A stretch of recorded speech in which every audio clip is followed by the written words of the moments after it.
recorded. When it's 12 p.m., it turns into 000 because that's the point where the sun is in the middle. So it's completely zero. And now it says 004 because of that. But when it's 12, it's gonna be 000 coordinates. Right there.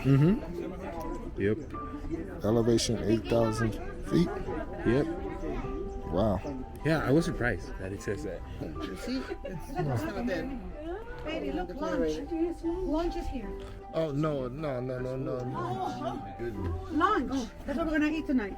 Today at lunch. Huh? Lunch. The big one. I want. Sí. That's a patio. No one that Right there? Sí. Se puede comer. Cuando comen la langosta. Sí, son ricos por eso. Espectacular. Además es que son criados, no es que sean ellos mismos los crían. Entonces, 2000, I think, there was a this volcano became active, or maybe it was always active, and there was a threat of it. They didn't know how bad it could be, so that Daniel's down there. You can see it's right in the way of that path if the volcano was ever to blow. So they had obligated all of the people living here to empty the city completely. It was a ghost town for I think a couple of years or 18 months, and then eventually the people insisted and just broke custody and went back to the city. But here you can see there's brown paths of the lava flow over there and over there. And from here it looks like dirt, but the interesting thing is if you got near it, it's rock. You know, it looks like dirt because it's, you know, but it's solid rock. It's not like gravel because it hasn't been eroded at all. So, I mean, the danger was that whole mountain could, I guess, blow up, right? Like Mount St. Helen, half of it like exploded. Yeah. Okay. Wow.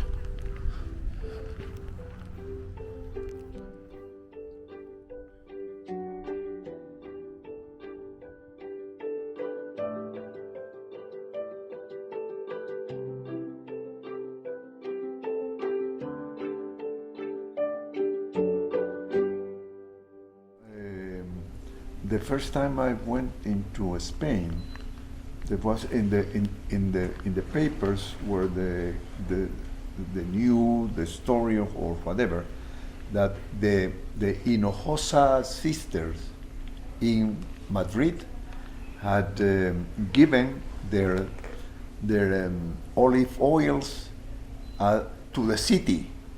I mean to the olive plantations to the city, so that the city could expand. Yeah. So Hinojosa comes from Spain also.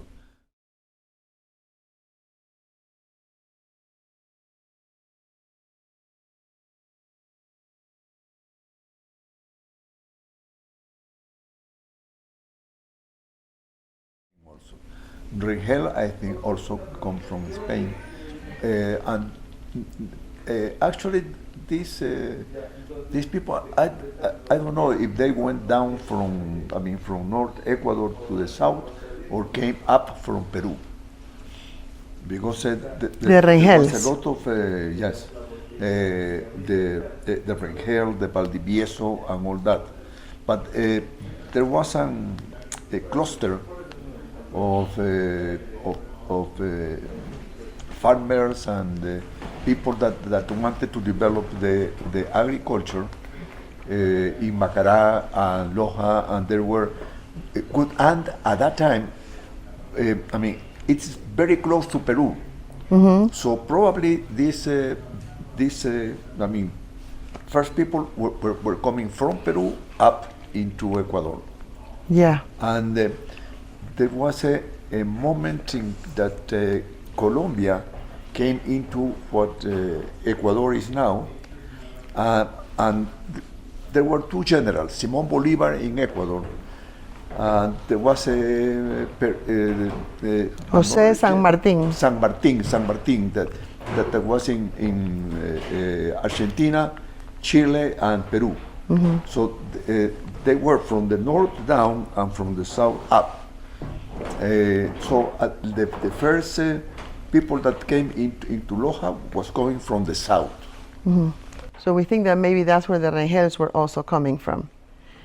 And so my grandmother's father, that was Manuel Rengel. Manuel Rengel. Valdivieso. Rengel Valdivieso. No. Suquilanda. So he was Manuel Rengel Suquilanda. Yeah. My grandmother's mother Yeah. was Valdivieso. Was Valdivieso. Yeah. And my mother was Rengel Valdivieso. That is the story. Yeah.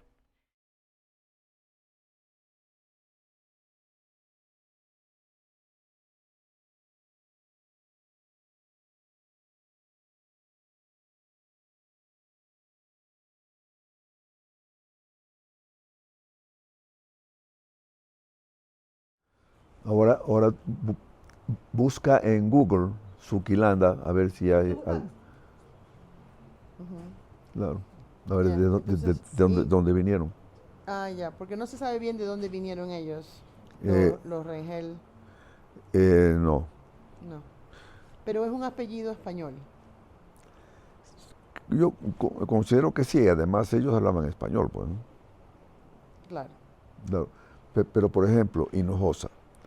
Hinojosa, ¿de dónde vienen los Hinojosa para acá? Vienen del Perú, vienen de Lima para acá. Cómo llegan a Lima, no está claro. Pero por ejemplo, yo tengo, digamos, en el primero o segundo viaje a España, entonces sale en el periódico que las Hinojosas están cediendo sus viñedos, el área donde ellos cultivaban uvas o ¿cómo es la otra, la que da aceite?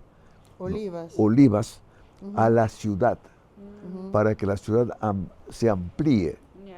¿No? Entonces eran a los olivares de las Hinojosa. ¿No? Entonces, digamos, Hinojosa vinieron de España. O sea, eso es un apellido español. Ahí no hay vueltas que darle, ¿no? Entonces, ahora Rengel, lo único que tenemos es, digamos, lo que a lo mejor rescatamos de la novela, pero no sabemos exactamente de dónde llegaron. Sí, pero entonces él creció en Macará.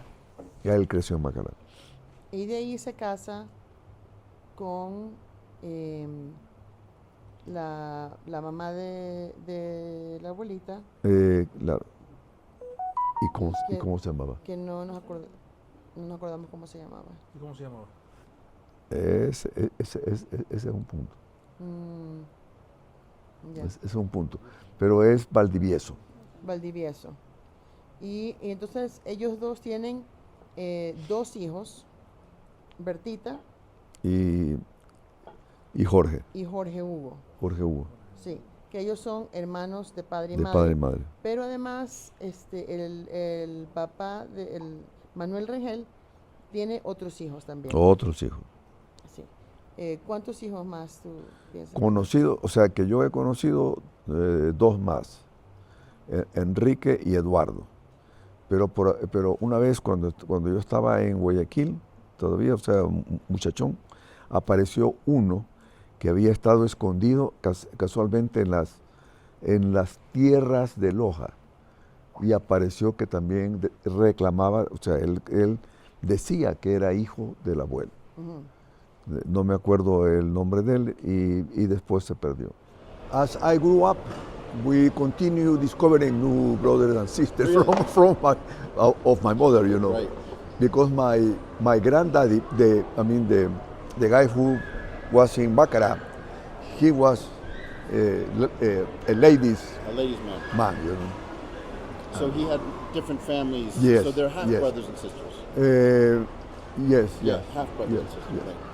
Now, Eduardo Ludeña was a son of Manuel Rengel, but he didn't. Ludeña, but Ludeña was his mother's last name. He was a lawyer in Quito. He had a nice house in a nice neighborhood. He was doing well. He went into politics And at some time, I remember seeing him. I was a boy, you know, a small boy in primary school, wearing a military outfit, and apparently he was like a lawyer for a branch of the armed forces, you know. And then something he didn't like wasn't liked by the government in charge at that moment. So he was sent to as a political prisoner to a special prison in Galapagos. Wow. I don't remember how long he was there, but probably he went a year or so. And then he came back, you know, without any problem. Probably enjoying, you know, the island. According to this, it was terrible. I mean, the islands are fantastic. So according to this, that penal colony, and there might be different ones, but they were practically tortured because there was someone who was in charge of that penal colony who was using the people in jail as slave labor. Yeah. And he was torturing them and mistreating them. Supposedly, it was terrible. That's well, why at that time, it was possible to do that. When he came back, did he reintroduce himself to politics, or what did he do after? No, he continued his professional life as a lawyer. Yeah, he had good relationships, and he was a politician. You know, so just finished his stay there until his vacation, and then came back. Yeah, so it sounds like most of your grandfather's children, so in other words, your mother's brothers and sisters did pretty well. They did pretty well in life, right? Some did pretty well. Others were not that lucky. One of them was sick. You know, he had some kind of a mind sickness, you know. Mental illness? So he had attacks, how you say, when you have an attack, shock. Epilepsy? Like epilepsy, something like that. I don't remember what it was. You have like fits or something? Yeah. Then one was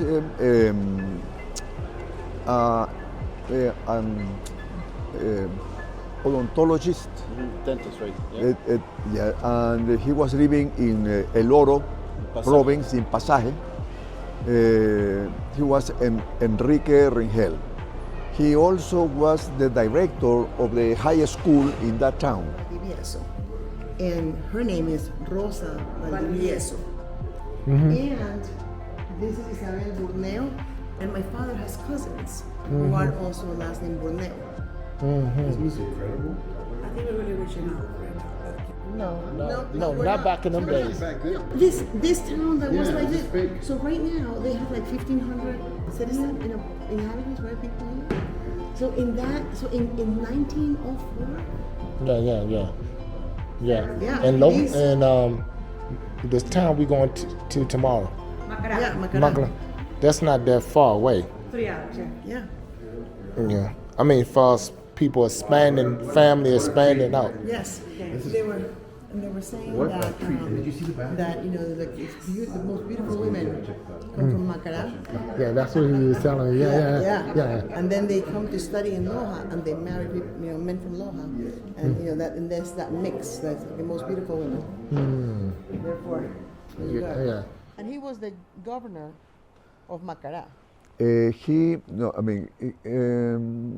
was like the Macará alcalde. How do you say in English, alcalde? A mayor. The mayor. The mayor of Macará. But when he was growing up, Macará No, was just a small town. Yeah, he was governor of the province. He brought Macará to cantonization. Yeah, and he, he was able to make that the Macará is named as a canton. A canton, yeah. Yeah, because in the structure of the cities, you have a canton and a parroquia. So Macará was probably at that time was a parroquia de Loja. okay, of Loja. So he achieved the declaration of Macará as a canton. And as the canton has a mayor and all the structure. And then he became the mayor. At the beginning, yes, he became the mayor of Macará, and that's why Macará. They recognize my grandfather as their son, and they made a monument to remember him. ¿Qué dice? ¿Qué dice ahí? Sí. Dice, el barrio central rinde homenaje de gratitud al doctor Manuel E. Rengel en las bodas de diamante de cantonización de Macará, su magna obra. Ah, diamante. ¿Diamante qué es eso? ¿Cuál? Diamantes son 100 años. ¿Cuántos diamantes? Diamante, no sé. Ay, mira lo que dice aquí. Sí, bodas de diamante. ¿Qué dice allí? Luzmila. Ahí está Luzmila, Manuel Enrique Rengel, Luzmila. La novela. Oye, sí. Oye, Dice algo que no alcanzo a ver. No sé si Rachel. muy buena vista tienes hoy. Puente creo que dice. Ahí sí no ve. Capaz de una nación. Muy buena vista tienes. Chévere. Rápido, ¿dónde está la gorra? Pero yo no sé si hay otro.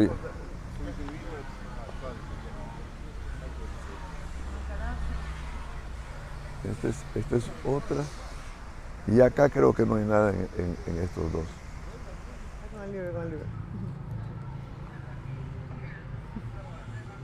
Muy bien. Ya.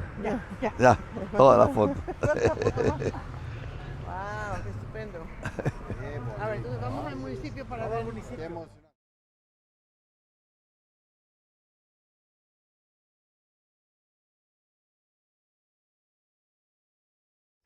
So there are Rengel Valdivieso, and then, I have several uncles, but some of the, only Jorge and Berta for sure are brothers from the same father and the same mother. So both are Rengel Valdivieso. Now, Jorge is already gone, but the two were We're full siblings. yes. Yes. And there came other Rengels that my grandfather got to know in Cuenca, or maybe in Cuenca or to the coast. So that there is Enrique, and then came Eduardo, and other. Yeah. But they were not that close to. They were not very close. No, all the Rengels were. They understood the last name, So when they got to meet, they were able to develop a relationship, and they felt like brothers. Brothers and sisters, yeah. The weight of the figure of the personality of my grandfather was very strong, Yeah. So they really respected that, even though they knew that they were coming from different mothers, Yeah. Because He was a very special man. Yeah. Yeah, because my grandmother always talked about him. For a very long time I thought that he was a physician, because my grandmother used to talk about him, as a doctor, and how he would heal people and help people with medical problems, but he was a lawyer. Your grandfather. Yeah, he was a lawyer. Yeah. But my grandmother would always tell stories about how he would cure people and help people with different ailments, because he was such a knowledgeable man. So for a long time I thought that he was a physician, but he was actually an attorney. But he was like a doctor in law. At that time, the natural medicine was very developed. My mother was an expert on the different herbs and plants and everything, you know. And they could, I mean, she could heal some sickness that with, you know, with different herbs and Like home remedies. Yeah, things like that, you know. yeah, Which I mean, probably at that moment that was the only way known, you know. yeah. So, but medicine was very elementary indeed, you know. Yeah, that's true. And then I met Enrique was also an uncle to me. Eduardo. Well, several. And where were they? Enrique was in El Oro, in Pasaje. So the El Oro province, you know. And yeah.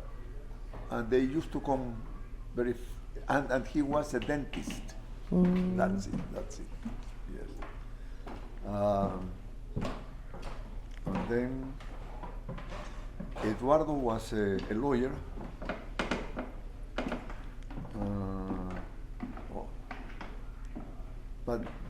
And I remember that we were in Guayaquil, and a suspected brother of my mother appeared, who was kind of lost in the south part of the country. He was not too old, you know, so probably was a baby, you know, at the time. From an old age. Yeah, yeah. Relationship, And, yeah. He was a bit out of the law. Okay. Yeah, but I remember that, you know. You know, I mean that things were completely different at Yeah. that time, you know. That was something. Yeah. I mean, the medicine was very natural, was based on different plants and you know, things like that. I remember the story when I think he was young and he was like he make like he was working in a newspaper, something like that. Probably, but maybe you are thinking of his son, Jorge.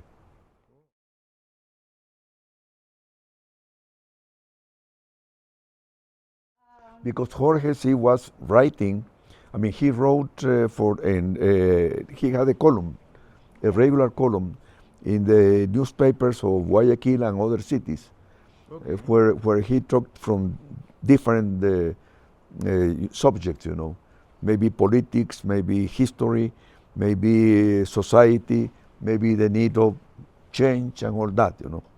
So he was really a very intelligent, powerful lawman.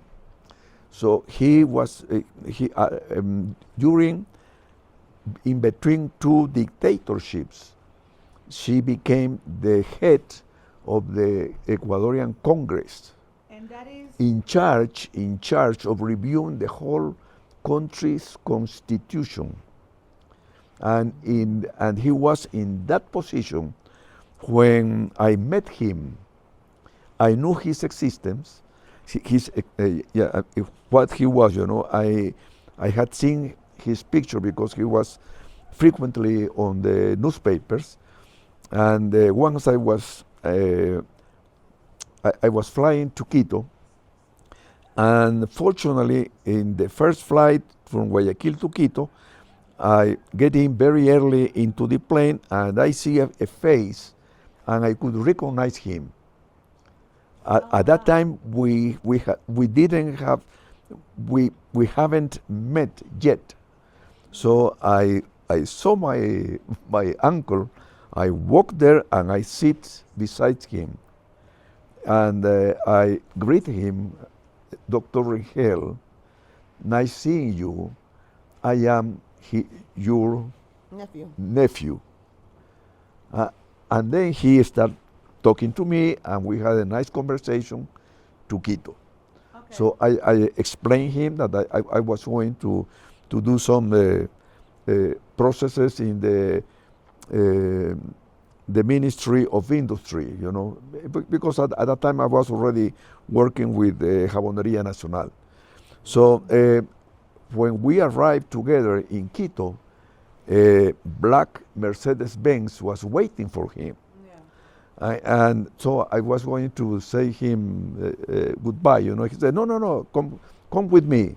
And we continue talking during that place. He ordered the driver to take him to the Congress. And then he said goodbye, and he ordered the driver to take me into the Ministry of Industry. So that was, you know, my meeting with him. He achieved a very high position in Ecuador. No, so he went a bit higher, you know, and he had a big study, a lawyer office in Quito with one of his sons.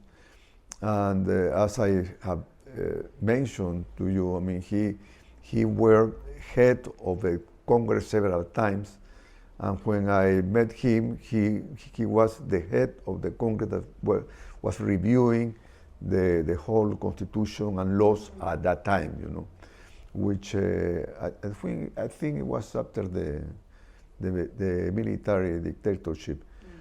So he was the more developed member of the family, you know, and he was a very good writer, and he had a column in El Universo, which is a newspaper from Guayaquil, one of the good ones in the country, and that column was really good.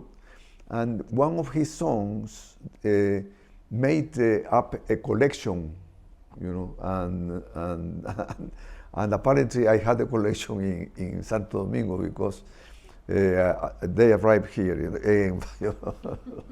So I mean, that's the feeling. I mean, they were real. He was a good guy, but he knew that he was good, you know. Yeah. I mean, in knowledge. Yeah. You know. How old were you? Hmm? How old were you? Probably 36, something like that. 35, probably, you know. Yeah. What? No, but the grandfather, he also had a life in politics. Right, I mean, he became the mayor of Macará.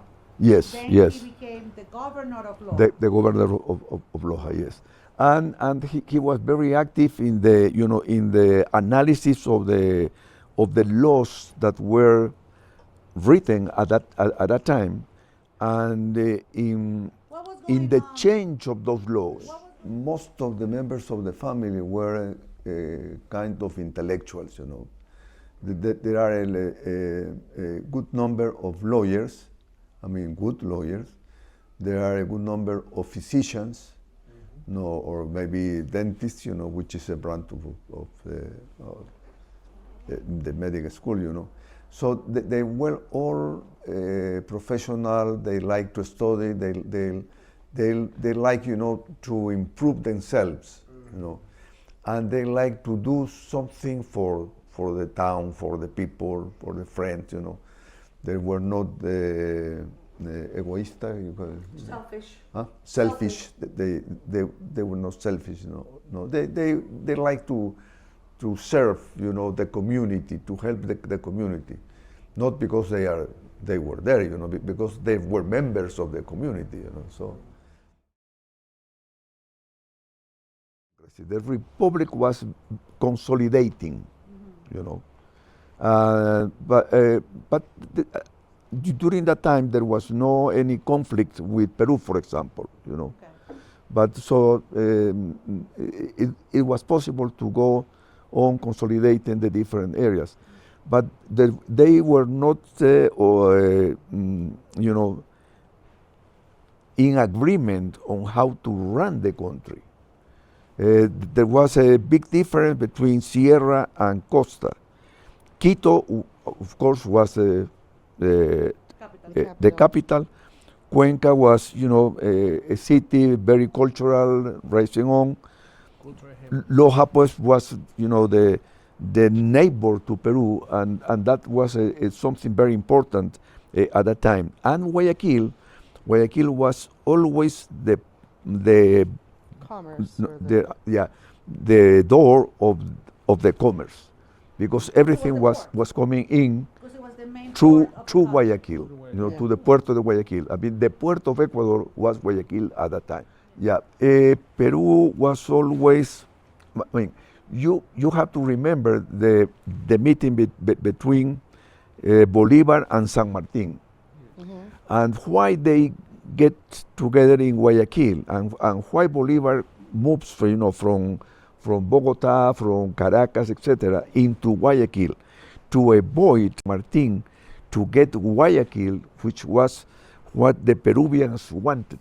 Peru began occupying the missionary villages in the Mayas region, following the treaty with Brazil, claiming the Amazonian basin up to the Cauqueta River in the north and towards the Andes mountain range, which would deprive Ecuador and Colombia of all their claims to the Amazon basin. Peru and Ecuador would fight a brief war over the territory in 1860, but due to the ongoing civil war in Ecuador, the nation wasn't able to really establish the boundary lines in a peace treaty, so the matter was laid to rest for some time. In 1880, the matter was sent to the Spanish king to act as an arbitrator over the disputed land. The resulting Herrera-Garcia Treaty in 1890 was expected to resolve the conflict permanently. However, the parliament in Peru would only ratify the treaty after introducing modifications.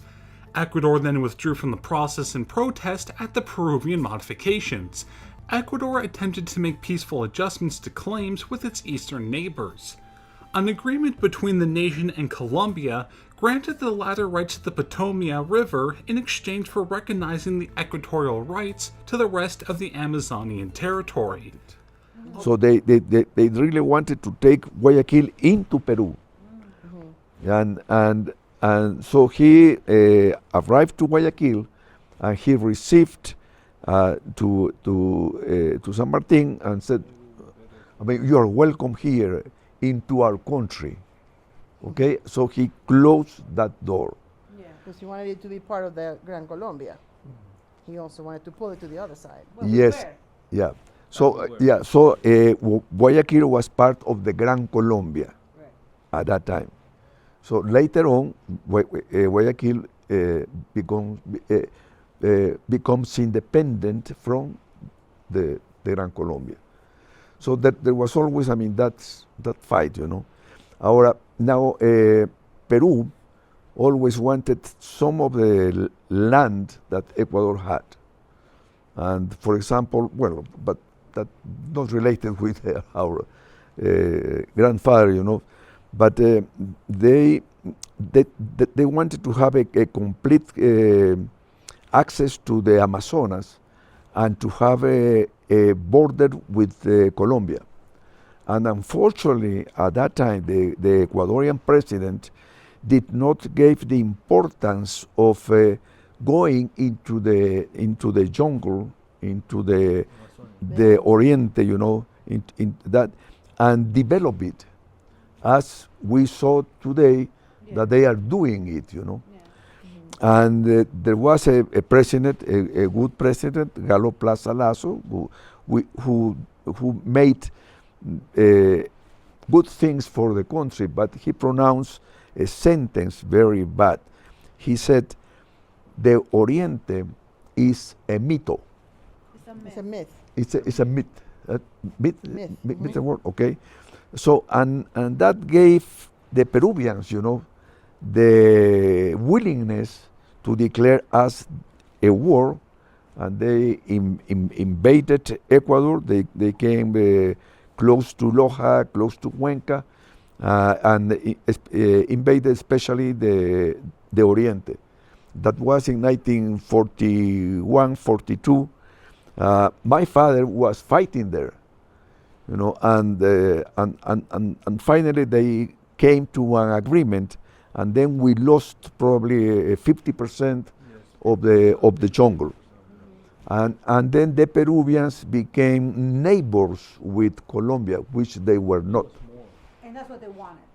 That they wanted. So actually the Amazonas River went into the hands of the Peruvians. Yeah. Before that, the Ecuadorians had access.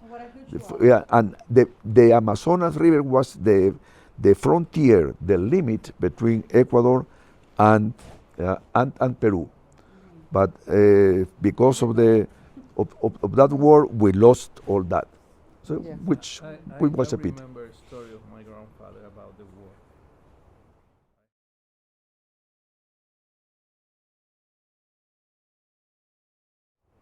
I have already romanticized, but I remember that my grandfather told me that he was escaping from the Peruvians.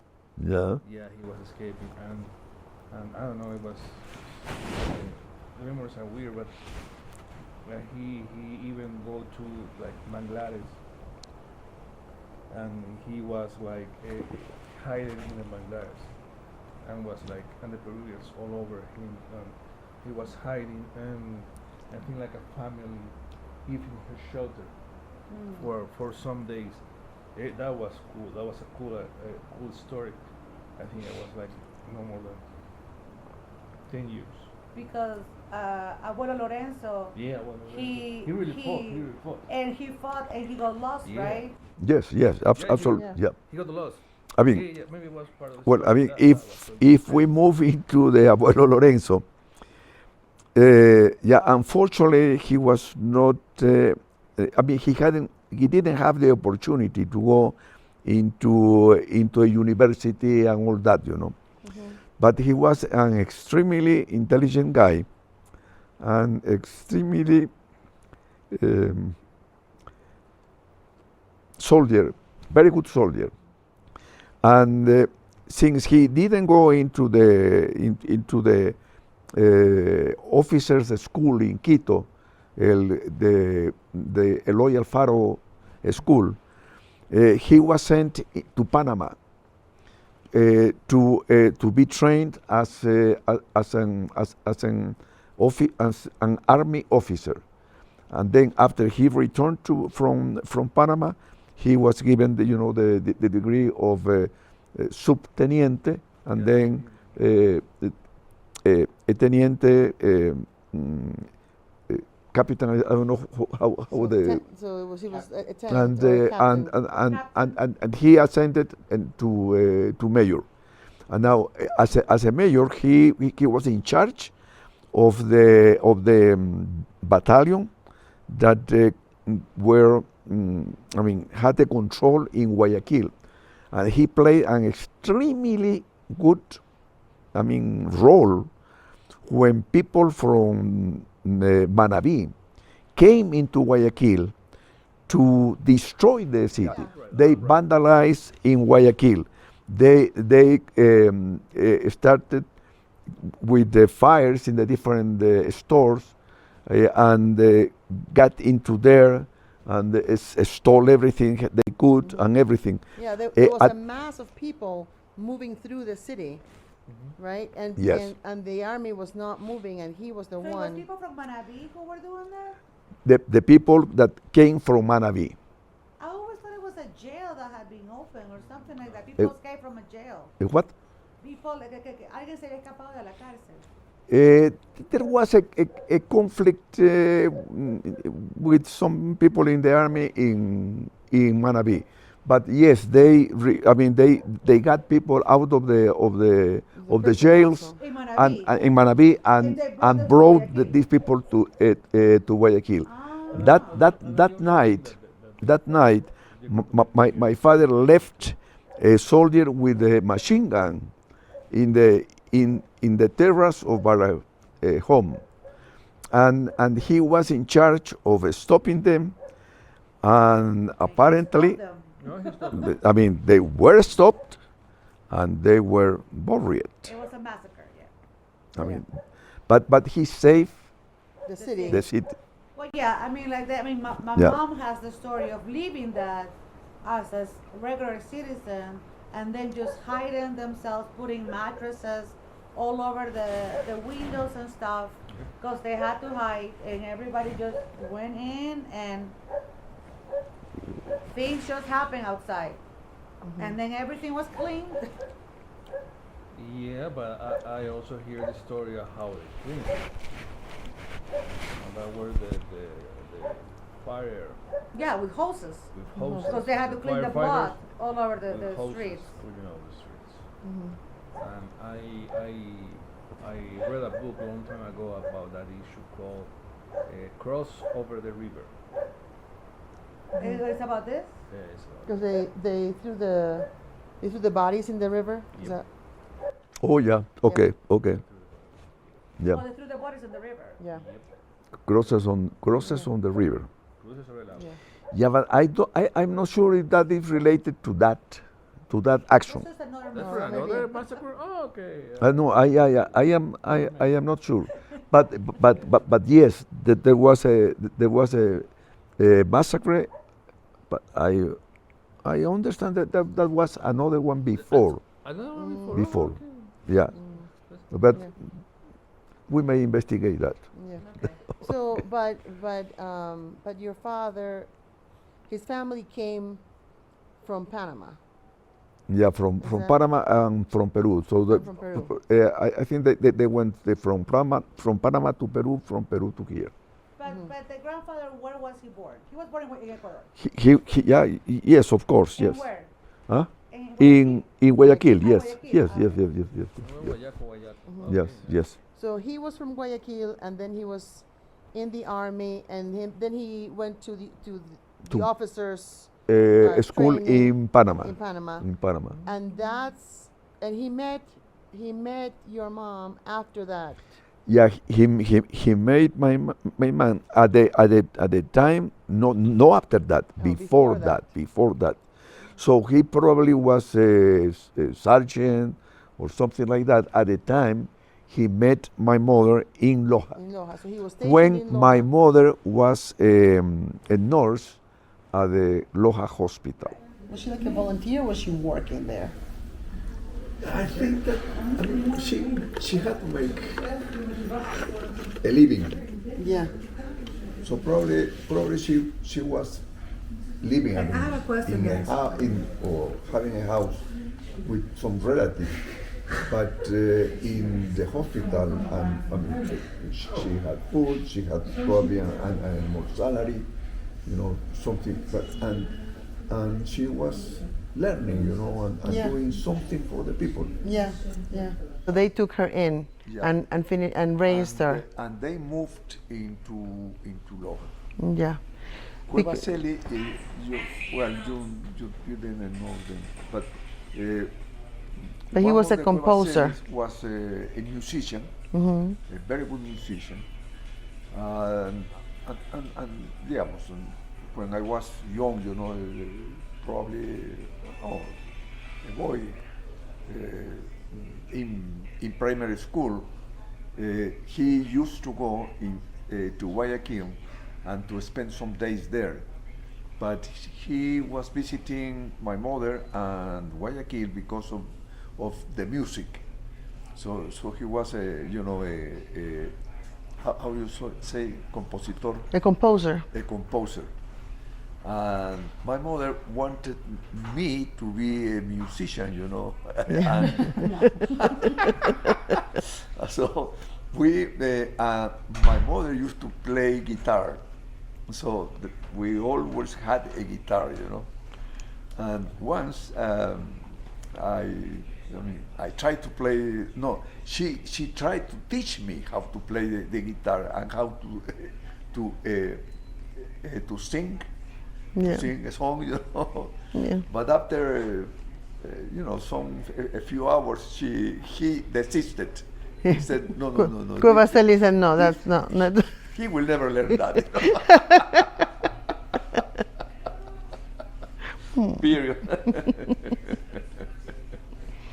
Well, I learned how to play guitar a little bit, to the point that we had in the barrio, in the The hood, neighborhood, yeah. in the neighborhood,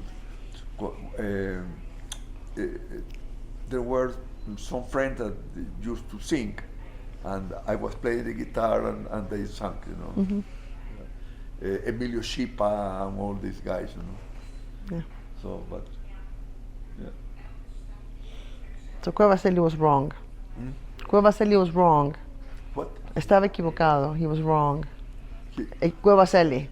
Because you did learn to play the guitar. No, but you know, but very elementary. Very elementary. No, he was not wrong. And so when my grandmother was born, she was born in Macará. Right? She was born in Macará. Yeah. And when did she move to Loja? When did they move to Loja? She moves to Loja when her mother dies. Mm-hmm. Yeah, her mother died very young, and she went. She went in. She was, how you say, embraced for another family, Mm-hmm. the Cuevaseli family. Yeah. And you were telling me earlier, so your grandfather, Manuel Enrique, right? Manuel Enrique Rengel. His wife dies in Macará. Yes. When my grandmother is around, how old is she? Probably 22, 23, something like that. Okay. Something like that. Okay. Yeah. But at that time, a single woman without family or a husband. That's why he could gets not into have the a other livelihood. family. So I mean, the other family that what they were relatives. I exactly don't know. I mean, how they were relatives, you know. But they took my mother into their you know, their family, and as at that they moved into Loja. And in Loja, she needed to work, she needed to do something, and she went into the hospital as a nurse. So she learned that the profession, because at that time was not like now. You know, there is a school for nurses. You know, It was an apprenticeship. that was You an learn- apprenticeship. you Yeah, learn on the job. you get into the group and started learning, and then they were receiving additional responsibility within the hospital. So at that moment, I don't know exactly how they met. They get in love, and they married. Now probably that marriage was not well seen by the Rengel family, and she sometimes felt a little bit, you know, isolated from his family, you know. Fortunately or unfortunately, whatever, my grandfather had other songs. Eduardo Ludeña, Enrique Rengel, he was a dental doctor.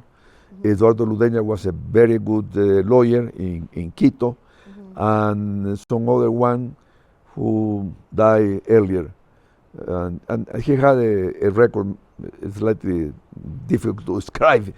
So she had better relationships with her half brothers than with his with her father. And Eduardo Ludeña. Eduardo Ludeña, he was at that time he was a very good lawyer also. At the time, I remember he was living in Quito, and he was very close to my mother also. So Eduardo Ludeña was my grandmother's brother? Yeah, he was son of my grandfather, Why, but why last name Ludeña? yeah, because he adopted the Oh, he was the the- last oh, the, oh, the he was, his mother's The mother's last name. last name.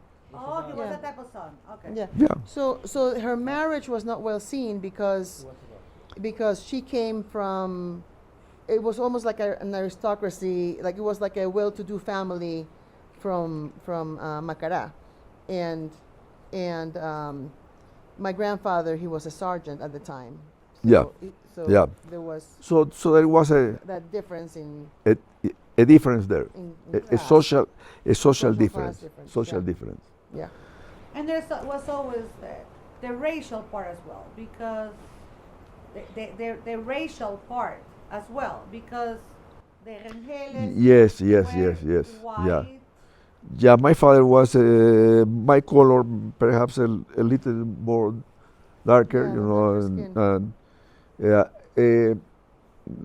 he was born, in the north. So yeah, there was a racial thing also, you know. And What so else? they got married in Loja. Yes. Yeah. And then they started moving as my father was moved by the army. Yes. So they Yes. move a lot. So the first move was to Cuenca. Yeah. And I remember a story about my grandmother traveling by donkey, like over the mountains, to get to Cuenca. Oh yes. Of course. At that time they were not traveling in bus or cars. Yeah. You know, they were traveling on horses or, mulas. Yeah. You know, Mules, and mules Yeah. and things like that. Well, she had another brother, Enrique, who went to live in El Oro, in a small town called Pasaje, close to Machala. He was a dentist. And within that, that city, he had a nice role. He was the director of the high school there. Being a dentist, and he was the dentist of the town, and things like that. Yeah, but the relationship with Jorge was not fluid at that time, So I felt very grateful, and that's why I approached my uncle, that way, and he did it really well, But the relationship with his family was never, Welcoming. working well. So I remember Eduardo Ludeña. We remember we I used going to visit them all we the used to time. visit them. They visit us. That's so nice, yeah. Enrique Rengel, the dentist, but Jorge Rengel was, he was a superior, Yeah, and his family, I met them, they were my cousins. We visited each other, Nella had very good relationships with them, but but there was a distance. Yeah, Yeah. they are different. Yeah. You send your nets into the floor of the ocean, and then Yeah, you would drag it. You would drag drag it. them, drag it. and then you get the shrimp. So it was a very nice experience. We also went into the specifications for fish exports, and I went to Manta, to teach the guys that were exporting fish how to meet the regulations of United States. So it was it was really a good thing. So doing all these things, I finished chemical engineering. Well, there was a political situation in Ecuador and especially in Guayaquil. So we start to work under the directions of the Department of State, the U.S. Department of State, and also there was somewhere some influence from Russia. The Russians, for some reason, were taking people from South America and to Russia in order to prepare them, you know, and come back to sell the communism into these the countries. Huh? The Cold War was going on. It was part of the Cold War. So here in the and that, I mean, that antagonism started at the university level, you know. In high school is not affected by that. And at the time I was going to school here, I was doing chemical engineering.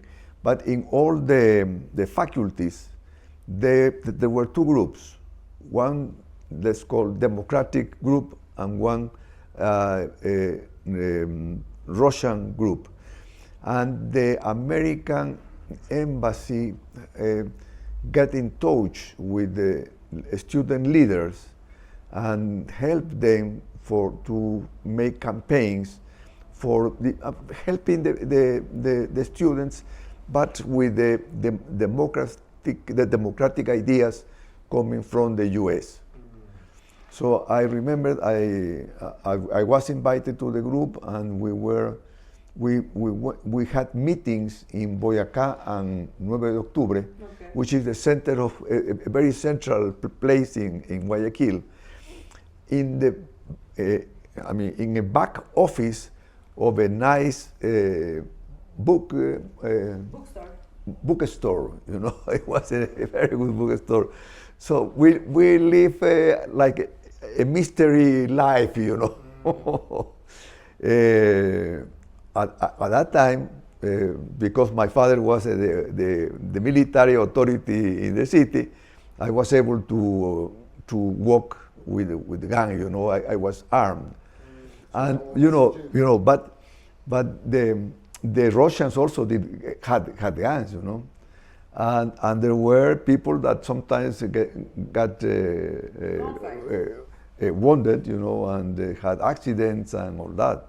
So it was a very rough time, very rough. From our faculty, the Russians took two guys, which were friends, you know, very good students. One of them he is brilliant, you know, and they took it to Russia.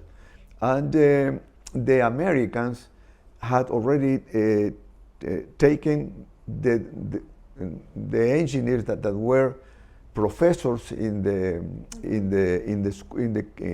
school to Houston for training them and improving the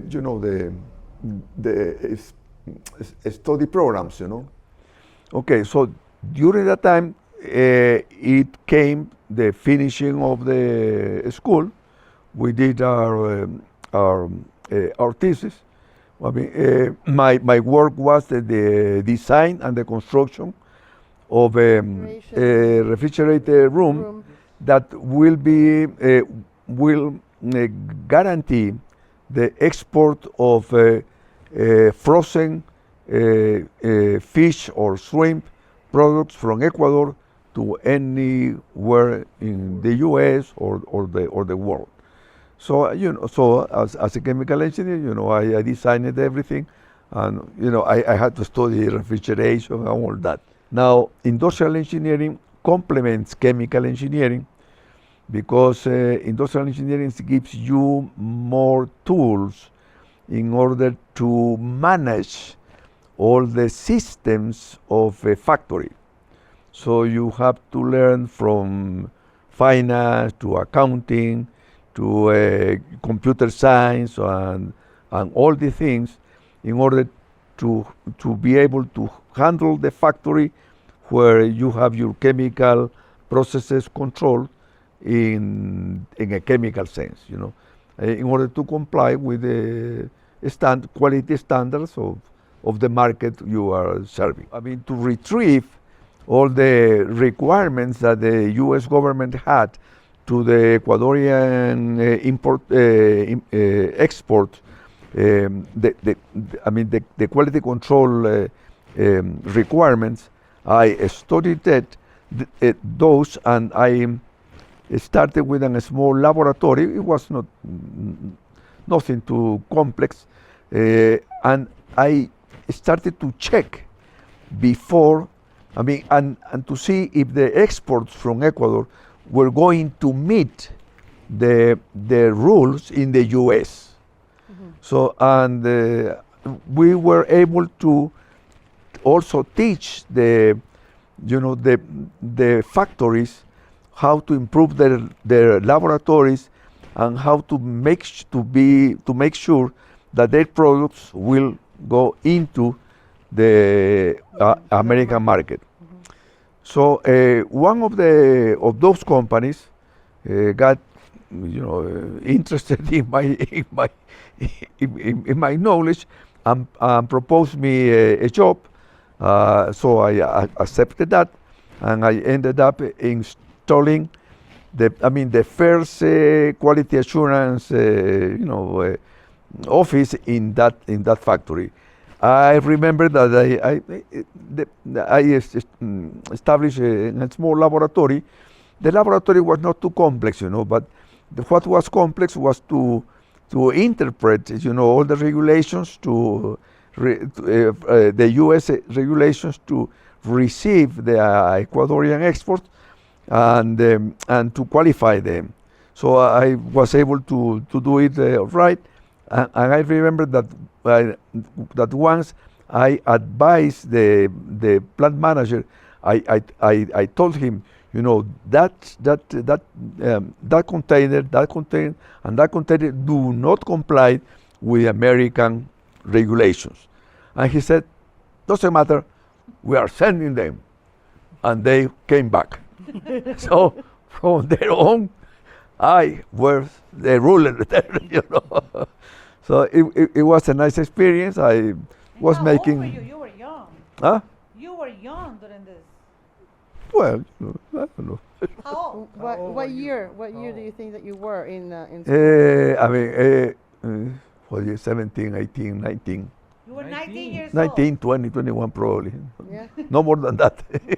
Yeah. So at that time I was still studying chemical engineering. Yeah. And a funny thing. Winston Rumbea, probably you know or you have heard of him. His father had a factory. They purchased cattle leather, and they work it in that leather, for making shoes and everything, And it was a process that left you. I mean, the guy working there with strange smells, as well as myself. I was working with shrimps. Shrimps, smell like hell. And both Winston Rubea and Jorgito went to the last side, the last seat, in the classroom. In the classroom, because we were smelling bad. At that time also, I was I already was riding in a very old car. I don't remember how I got that car, but I had a car. But unfortunately, the officers of the Comisión de Tránsito discovered that I was working in the Camaronera, and they get used to stop me and to menace me with a citation unless I gave them shrimps. So those were funny things, But we did two good things. One, we were able to guarantee that all the exports going from that shrimp factory went into the U.S. and were accepted. So we established a very good routine. The manager of that factory was a young American, and he said, you know, whatever Hinojosa says, that you have to do. So it was really good for the shrimp industry. At that time, there were not shrimp farms. Who were fishing shrimps were a fleet, a big fleet of Portuguese. So the Portuguese were the owners of a big boat fleet specialized in fishing shrimps. The fishing of shrimps is called, you know, what you call pesca de arrastre. I don't know how to say in English, but they would drag it. Yeah. You were telling us how you love to read all the time, and you read everything that came your way. Yeah. Well, fortunately, I think that was one of my pleasures. And my father had an extremely good book selection and reviews selection at house. So I was able to take any book, you know, maybe political book, maybe a science book, whatever it was. And I also was able to read magazines or reviews that were related with the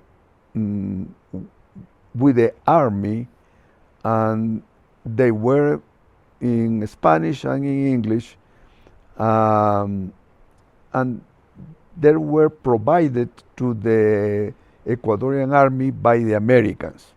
So my father had them in his bookshelf, and I was able to read that. For example, something that I made an effort to understand was how the Second World War was finished with the 2 atomic bombs in Japan, you know, and so I was able to read probably things that was not usual for youngsters at that age, you know. How old were you when you were reading that? Maybe 16. I went to La Salle School even in Quito, but I didn't go to the nice La Salle School in Quito because it was too expensive. My family couldn't afford that, so I went to a La Salle School in a neighborhood called Ciudadela Las Americas. So it was a small school, but with the same principles of the La Salle members, you know. Yeah. So it was a good experience. I'm sure that it was not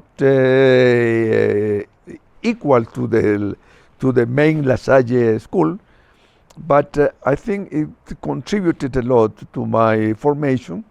Fortunately, I think I get the best of it. Yeah. And then from Quito, then when your father moved to Guayaquil, the whole family moved to Guayaquil, right? And then you went to La Salle also. Yeah. In Guayaquil. Well, actually, my father moved first to El Oro, and we went to Pasaje, and fortunately again, my uncle Enrique Rengel, who was a dental doctor, was also the director of the high school in El Pasaje. That was a technical high school, so I was So I could finish my primary school there. It was a nice experience. I mean, it was absolutely new to me. You could choose between mechanics and carpentry. I didn't feel well in mechanics, so I went into carpentry, and it was really nice. I learned, you know, all the academic curriculum that we had to learn, but I also learned how to build things with wood, you know, with my hands. So it was a nice experience, and that gave me the opportunity to gain 1 year.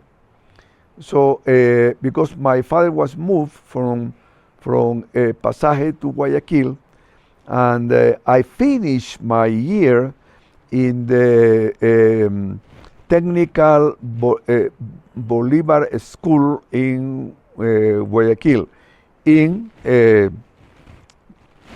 carpentry. I had finished the primary school with the Christian Brothers in Quito. Then I did my first secondary year in the technical school in Pasaje, half, and the other half in Guayaquil. I studied many subjects that helped me to give me the ability of establishing systems in order to control either production, either quality, either efficiency. I mean, the efficiency of the lines that were of the processes that you need in order to make the transformations, you know, from the raw material into finished product. So at the end of the day, I mean, you really walk out with a lot of knowledge, very useful knowledge, if you know to use it properly, you know. And that mistake in the mathematical area, what cost me was an extended 3 months, or you know, I don't remember, it was 3 months or 6 months, where I took other subjects, you know, to finish that. When I arrived to Berkeley, we found some mathematical machines, you know, the mechanical ones. You don't know, you haven't seen it. The one with the cars. No, I mean, wait. Those were big. To the computer. Huh? No. I mean, the computer is another thing. Yeah. You know, but the calculator was a machine like that, you know, with different handles, you know, that you had to run, you know, forward, backward, and two, you know, how do you call teclado? Keyboard, you know, that you were, you know, introducing the quantities, and then you started going this way, that way, this way, this one, until the answer came over here. so that was something.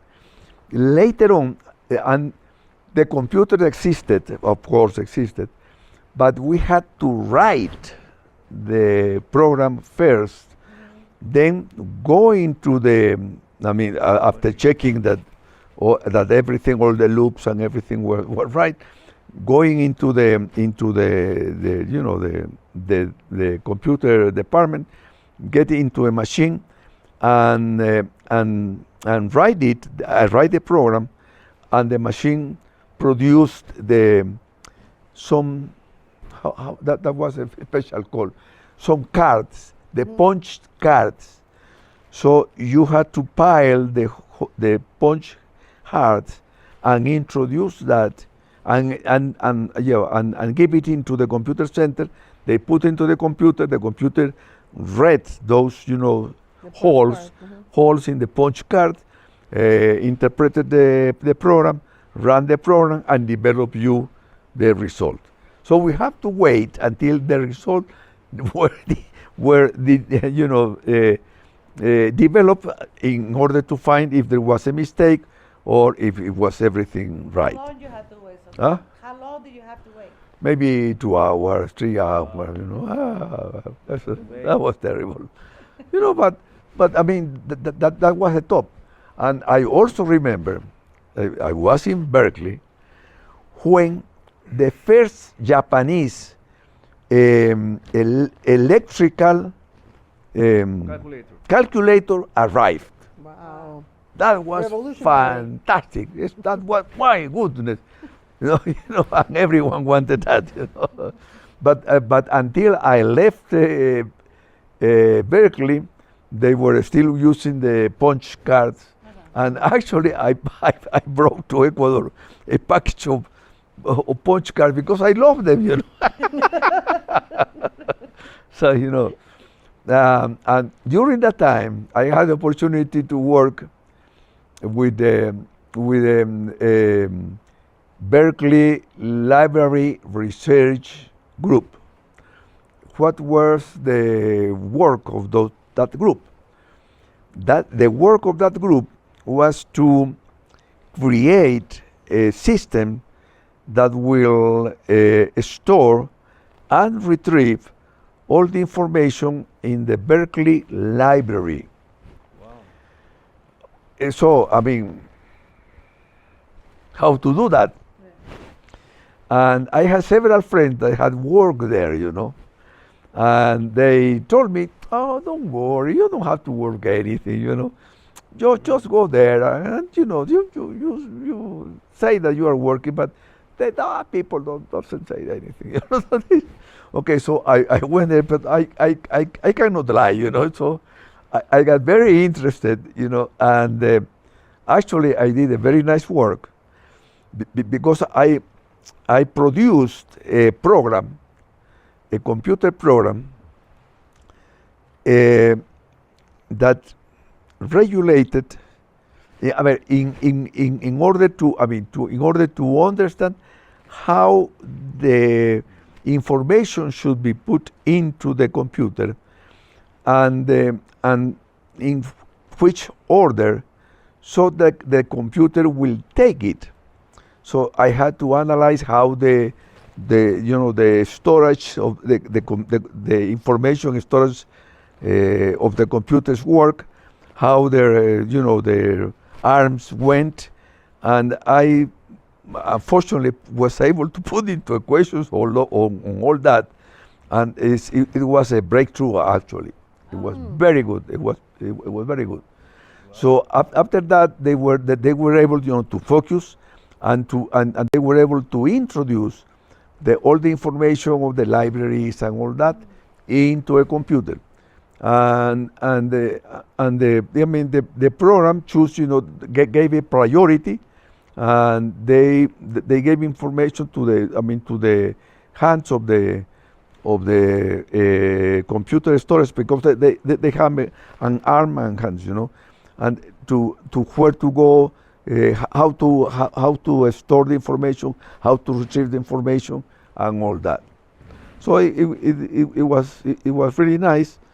Actually, after I came back, I received a letter from Berkeley, saying, "Thank you for your work with us, and you gave us, the way to finish the project." So it was good. It was good. I cannot complain. Yeah. Now, I didn't mention it, but my chemical engineering work here in Ecuador was the design of a refrigeration container for the exportation of bananas. Oh yeah, oh yes, it was well done. Huh? That was your thesis. That was my thesis. Yes, yes. And I got the best. The qualification of the best thesis on that. Yeah. So.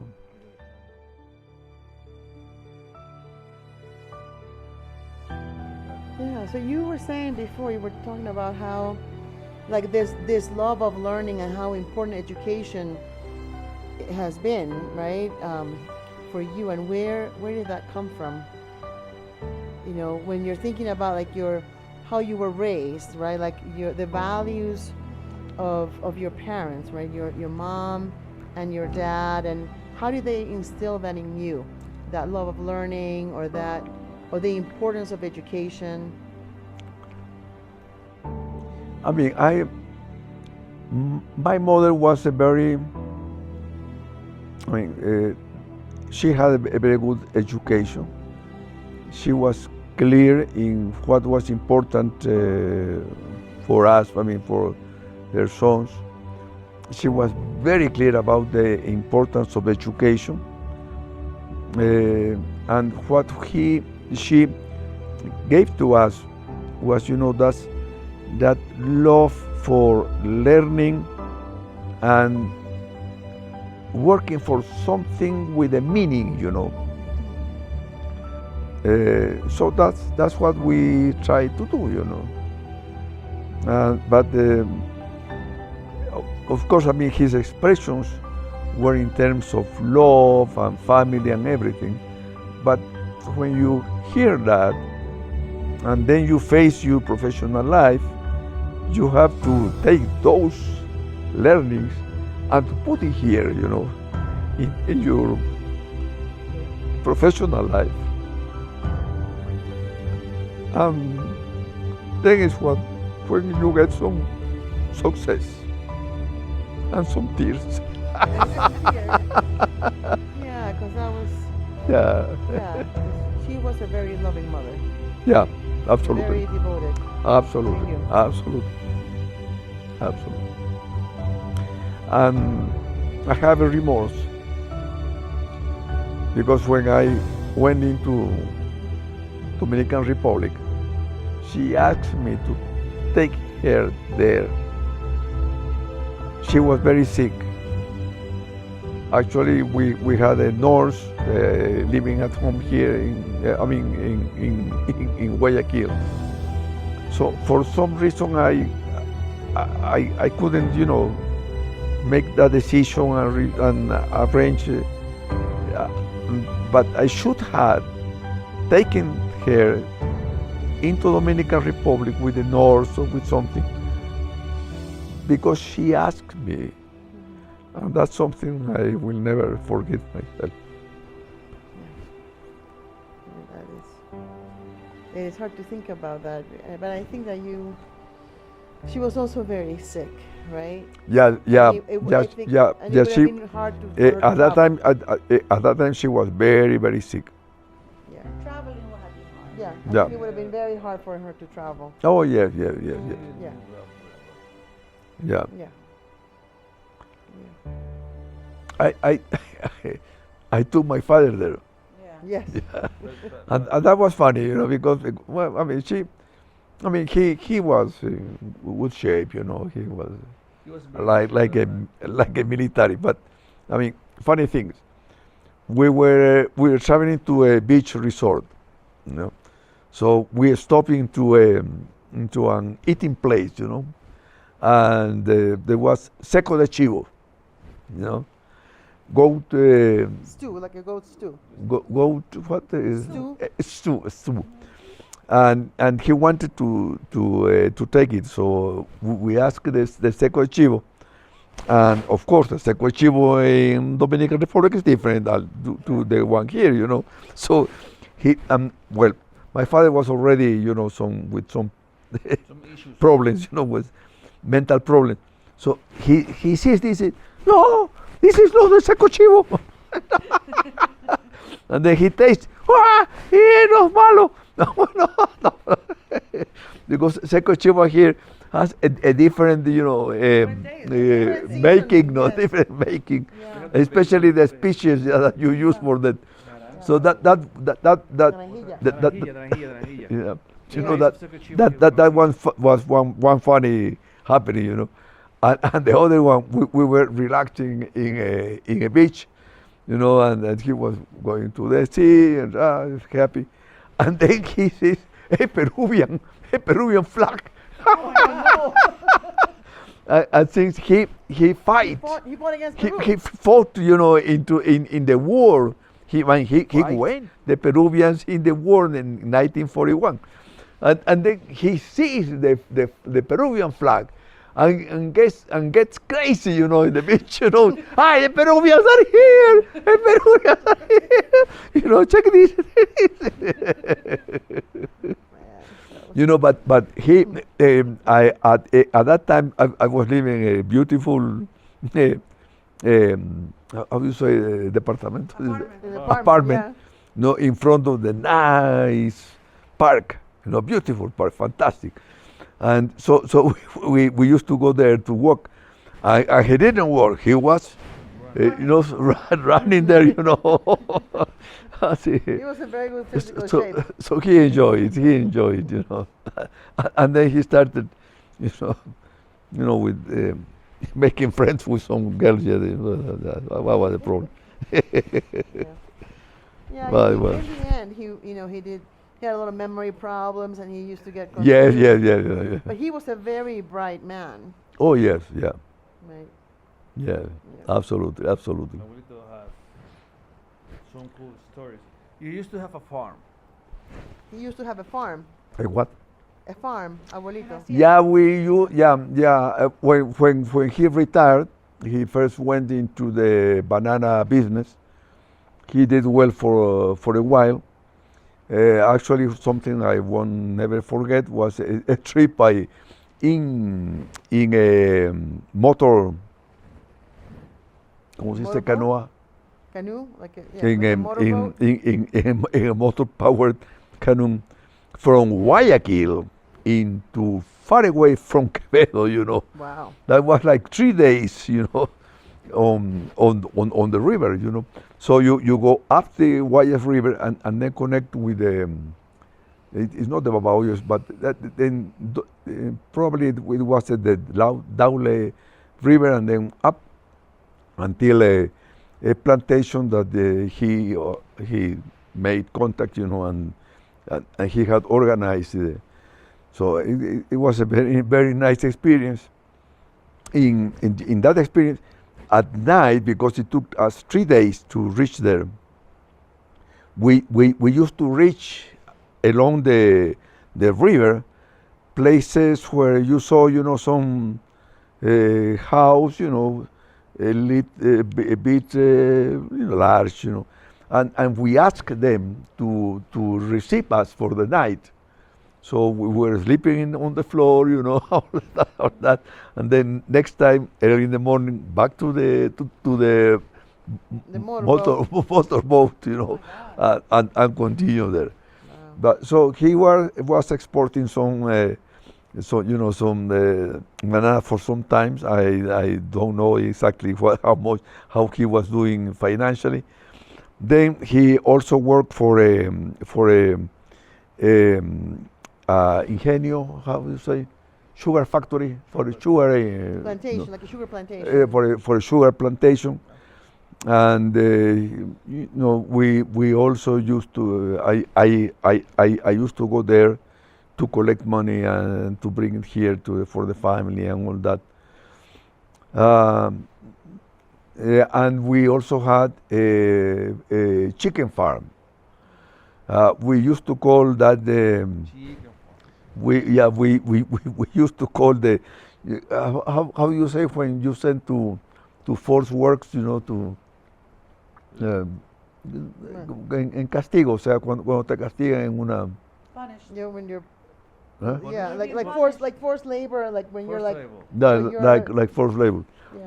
Yeah, because we used to go there to clean the farm, to wash the eggs. All the kids. Huh? What, the kids? No, All no, the kids? Hugo and myself. No, so just the boys. Yeah, just the boys. Yeah, but we were working there, Sometimes I used to sleep there and all that, How old were you when you were Yeah, doing that? and we were delivering all that into what right now is the commissariato, in mi commissariato, that had a store, the first store in 9 de Octubre, and I don't know the other road. Yeah. But there was a store that went from 9 de Octubre to the next street, Yeah. And so we delivered there the So eggs and how all old that. were you when you were helping your father? Finishing high school. Yeah. So Finishing he high also school. taught you about hard work. Oh yeah. Huh? He taught you about hard work, Yeah. right? You know. Just thinking about some of those values that you were talking about, that you were saying, you know, that your mom had this vision about like what was important for her children to learn and to be, right? And also thinking about what your father also taught you. Yeah, because, he okay. was very Yeah, oh yes, industrious, yes, absolutely. Taught you about hard work. Yeah, yeah. Yeah. No, I mean both. I mean, help us, you know, to be able to realize how to improve our lives, you know. I have a story of my grandfather, because my father he used to tell me stories. I think he had the chicken farm. The chicken farm. Yes, and he told me that he hears something far away in the chicken farm, and he was within the house. Of course, there was no window. ¿Dónde están? No. And he took his gun. Mm-hmm. And he Oh, saw yeah. something. And he saw something. And he from the house he shoot. And it was like a fox or a dog, you know, all far away in the chicken farm. Oh, what, he killed it? Yeah, he killed it. Oh, wow. No, wait. He was an excellent shooter, fantastic, Yeah. very good. Once at home and in Tungurahua, 9 de octubre, ¿cómo es? In Urdaneta y Tungurahua, a big cat got inside the house. I don't know what the cat was looking for, but he went into the dining room and get into the, how do you call, the aparador, where you keep your like platos. not like an armoire, Well, but yeah. And we didn't know. I mean, the kids, we didn't know so we didn't know how to get rid of the cat. The cat. So we asked the help of my father. He saw the cat. He went back to the bedroom, took his gun. Boom! Cat out. That was it. Okay. Period. Because when we used to visit our grandfather, he had some shelters. I remember has many shelters in his apartment. I was maybe 10. Yeah, and I took his gun. Yeah, he has another gun over Yeah, he did. Yeah, he did. there. He used to have a gun. You know, he used to have guns. Yeah, he was. Yeah. And he said, "Hey, don't touch that." Don't touch that. Oh, that's cool. I always remember the grenade. The grenade from the war. Ecuadorian Peruvian War. Oh You yeah. always had in your drawer. Yeah. Yeah. The grenade that he threw, it didn't explode, so he went to pick it up, and he took it back with him. That was a cool story. Yeah. Yeah. Yeah. What I remember about my grandfather is he was I mean, he was retired. He had, and he used to live in this apartment, and he had a business. And I remember him always wanting to learn more. Yes. Yeah. He was studying French, and then he was like he was always Try to learn always something learning something new. Yeah. Yeah, that's a really great quality that he had. That's true. But I mean, the lesson I think that we may learn from that is that sometimes we do not give our fathers the support they deserve. So I think that maybe during that I could have done a little bit more, for him. I remember he because he moved to live somewhere else, so I used to go to visit him and all that. We went riding, in the city, and he told me that he had received a proposal to design a security system for a bank. And he gave me his big ideas, so his main idea, gross ideas. And I didn't behave well. And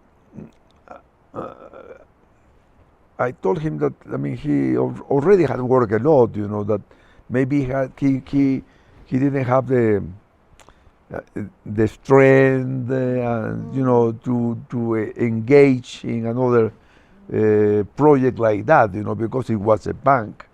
So he understood how the security should work, and he had some ideas that maybe it would have worked, you know. And so I feel myself bad because I influenced in he desisting. I mean, he didn't went into that business, you know. Okay. So I think that we got to be very careful on that, you know. But I mean, he was a hard worker. He had very good experience. He was a brave guy. Absolutely, absolutely. Yeah, I remember he was always like so aware of the politics, and like he would write letters. Yeah. Write letters to the president and like, make suggestions, and they would respond. Yeah. Like they would really like respond to him, and It was very good. yeah.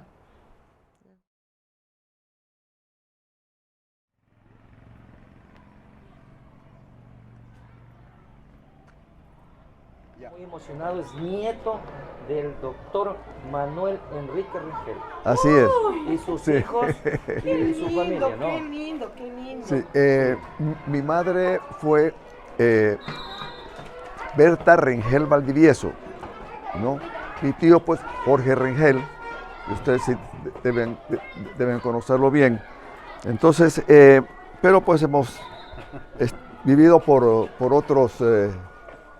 otros lados, ¿no? Ya. Mi padre, de apellido Hinojosa, fue militar y por lo tanto se movía a través del país pues, con mucha frecuencia, ¿no es cierto? Entonces nosotros hemos estado en Cuenca, en la sierra, en Quito, por todos lados. Y ella es mi hija, mi yerno, ¿no? mi hija acá, mi yerno, ¿no? Y ellos viven, o sea, mis hijos, bueno, los cuatro viven en Estados Unidos. Y hasta ayer estuvo un hijo mío que vive en República Dominicana, sino que él ya no tuvo tiempo, ¿no? Para venir. Entonces, para la familia ha sido pues fantástico el tener la oportunidad de ver la estatua del abuelo, ver la ciudad donde él, digamos que logró su cantonización y la ciudad que más amó él, y conocerlos a ustedes, pues muy bien. Y le tenemos tantito, le digo ahí, todo bien programadito ahí.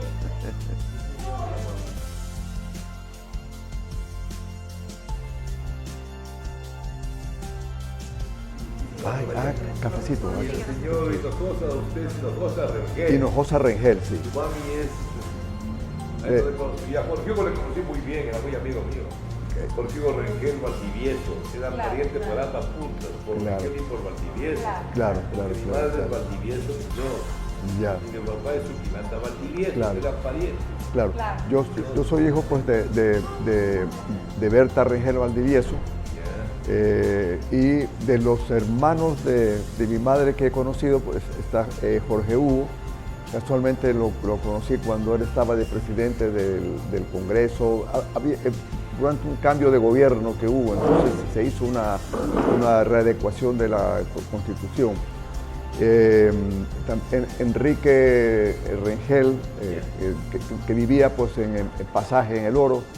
Sí. De Luis Rengel, que se fue médico, que salió para Venezuela, ya falleció también.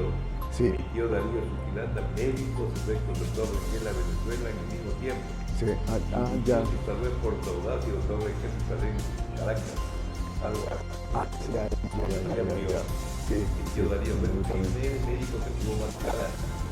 Médico cirujano, mi tío Darío Suquilanda Valdivieso. Y de Eduardo Ludeña. Eduardo, abogado. El abogado, sí. Él era también Rengel, pues se ponía Ludeña. Claro, sí. Ludeña Rengel. Claro, sí, pero él se ponía Ludeña, sí. Mi papá y conmigo también se llevaba súper bien. Ya, ya. Era un buen abogado, un Sí, prestigioso. muy buen abogado, muy buen abogado. Sí, sí, y Eduardo, una gran persona. Sí. Mi esposa era salmeña, si no me equivoco. Vivía en Quito, en la Floresta. En la Floresta vivía, sí. Ah, muy bien, sabe más que yo. Venga, ¿tú eres también doctor en qué? Soy ingeniero químico y tengo una maestría Ingeniero ingeniero químico Universidad de Guayaquil. de la Universidad de Guayaquil y una maestría de la Universidad de California de Berkeley. Tengo una prima hermana yo en California. Ah, ya. En San Diego. En San Diego, claro. Se llama Berta Suquilanda y es casada con Jimmy Panther, un abogado famoso que hay allá. A ver, vamos a la foto. Okay. Acá, por favor. Ah, perfecto. Bueno, vamos a ir al Ecuador. A ver. Aquí muy vamos, bien. vamos. 2, 3. Ahora vengan todos vengan todos para la todos, foto. todos. Vengan a acomodar la foto. A ver, a ver. Pero no son nada.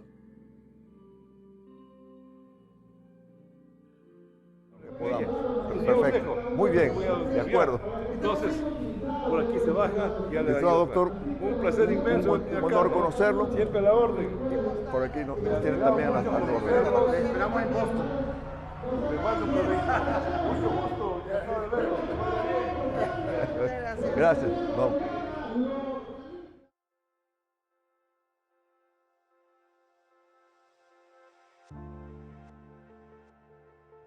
Tell us about today. Like, were you excited when you saw the monument? Like, what were you expecting? Like, what were your impressions when you saw the monument? Well, actually, in the literature I was able to read before, coming here, before having the idea of, of making a family trip to here.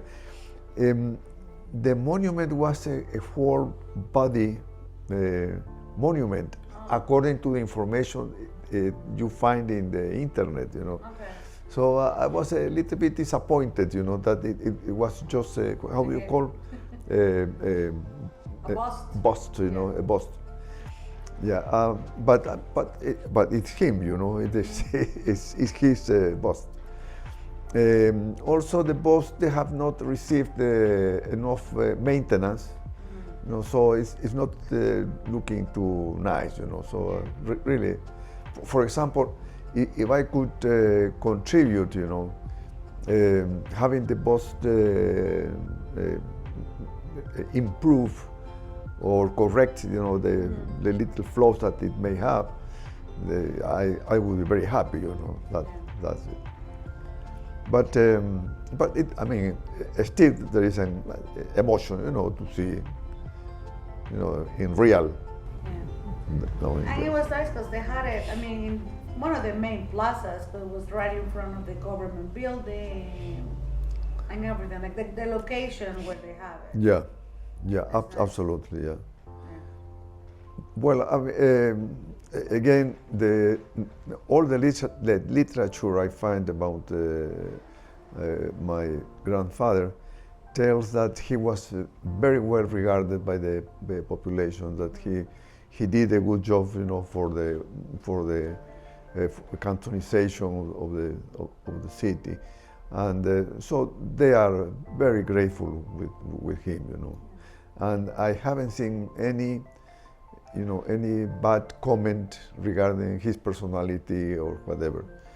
From the cultural standpoint, all the remarks that I have found are positive, either for his novel, Luz Mila, and for his life, Now, he was a ladies' man, so that's, but apparently, but that was him, so. The moment you said you were the grandson, everybody got excited about it. Yes. Yeah. And you got like a nice welcoming, Yeah, I actually the welcome was more than I was expecting. Yeah. De Berta Rengel Valdivieso, a su vez hija de de Enrique Rengel. De Manuel Enrique De- Rengel. de Manuel, de Quien Manuel, hizo la Manuel capitalización Enrique de Rengel, Macará. sí, Sí, así así es. es. Honor, gerencia. Claro, así es. Ustedes son Y, nietos. y Jorge Rengel, pues es mi tío, ¿no? O sea, el político que estuvo de presidente del Congreso, etcétera, etcétera, sí, así es. Genial. Entonces, nuestra familia ha vivido, actualmente todos los señores que están aquí viven fuera del país, ¿no? ¿Ya? Entonces, ha sido una oportunidad que hemos buscado para conocer la tierra del abuelo. Al contrario. ¿no? Qué así gusto es más que eso. grande. ¿Qué les parece si nos acompañan en los puestos de adelante ustedes cuatro? ¿Sí? Ellos tres pueden ser. Deme un segundito para yo ubicarlos. Un segundito, ya regreso. Okay, yeah. It was really good. I felt very well. Really emotional well. Yeah. Very nice. Yeah. And get a chance to talk to Very the nice. mayor, and mayor, you know, and then them finding out the mayor is your cousin. Yeah. Yeah. So It was from good. what side of a cousin is he? He's from your mother's side, correct? I Esto- don't esto know primo. because the Valdivieso family is a big family. Okay. So we don't know from which branch he comes is. from, you know. Okay. All are Valdivieso, but they, you know, the family in 2 or 3 generations there are no relationship between them, you know. Yeah. But they are still keeping the same last name. So probably he is Valdivieso, but I don't know if he is a part of the family trunk, you know, or family tree, you know. But he knew the relatives. But Huh? he considered himself. He As- considered as- himself a second, like nephew of Manuel. Oh, okay. Yeah. He said that. He said that, yeah. Okay, maybe I missed that. And he knew Okay. the Ludeñas. Yes, he knew the Ludeñas and all the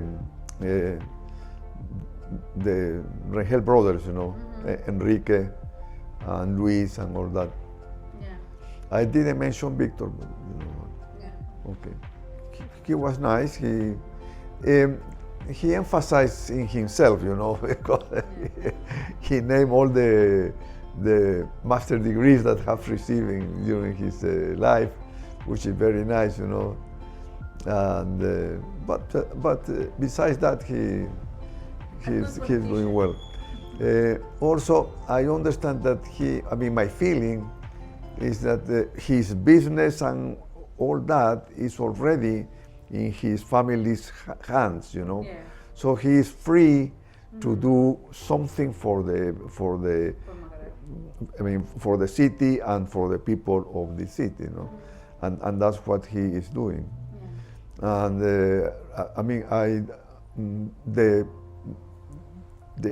having a program that involves both the people from Peru and Ecuador regarding either health or, you know, the life of aged people, I think is very nice. I think it's very nice. Because Going to the school. or the school, when at the end of the tour, when we saw the main entrance, it was all right. Yeah. But inside the school needs some additional care. Yeah. Actually, yes. The kids that were running there, I think that they were very happy. They were, they behaved very well. The director, the lady, was very enthusiastic about that. It is true that they need some additional help, you know, economic help. Of course, they will do, and I would say they will use it properly, you know.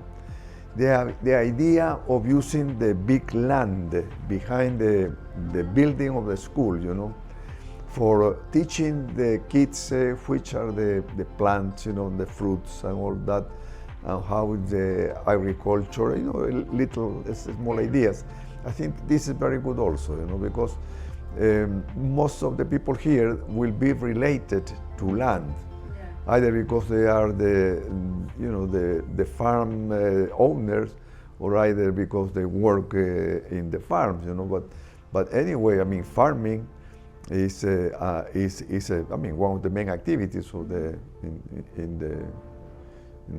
in town, So it's and they I seem think very good. proud of being the Yes. Manuel Rengel.